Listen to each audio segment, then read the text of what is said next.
बिहार की हॉट सीटों में से एक सारण में लालू यादव और उनकी पार्टी आरजेडी को बड़ा झटका लग सकता है। एग्जिट पोल सर्वे में लालू यादव की बेटी रोहिणी आचार्य हारती नजर आ रही हैं। वहीं 2 गुना वोट पाकर बीजेपी के राजीव प्रताप रूडी बिना किसी मुकाबले के चुनाव जीत रहे हैं। करीब 1 करोड़ सैंपल के आधार पर एग्जिट पोल सर्वे में इस बात की पुष्टि होती नजर आ रही है।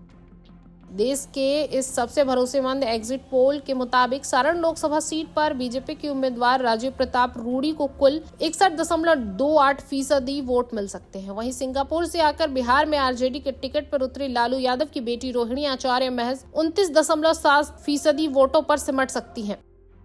सारण लोकसभा सीट पर 5वें चरण में 20 मई को वोटिंग हुई थी। हालांकि 7वां चरण संपन्न होने के बाद शनिवार की देर शाम यह सर्वे जारी किया गया। इस सर्वे के नतीजों को देखने के बाद सारण लोकसभा सीट की स्थिति पूरी तरह से साफ होती जा रही है। साल 2019 के चुनाव में सारण लोकसभा सीट पर लालू यादव के समधी चंद्रिका राय मैदान में उतरे थे। उस समय भी बीजेपी के टिकट पर राजीव प्रताप रूडी ने उन्हें कड़ी शिकस्त दी थी।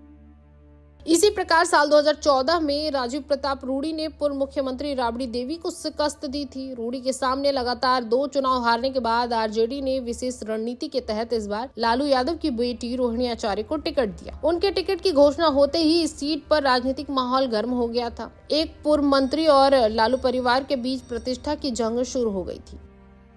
सारण लोकसभा सीट को लालू यादव की परंपरागत सीट कहा जाता है। दरअसल लालू यादव 1977 में पहली बार इसी सीट से जीतकर सांसद पहुंचे थे। लालू यादव को 1996 में पहली बार इस सीट पर राजीव प्रताप रूडी ने शिकस्त दी थी। रोहिणी आचार्य करीब 1.5 साल पहले पिता लालू यादव को अपनी किडनी दान कर सुर्खियों में आई थी। उस समय उनके इस काम की खूब सराहना भी हुई। अब रोहिणी अपने पिता की परंपरागत सीट को जीतकर उनकी झोली में डालने की मंशा में मैदान में उतरी थी।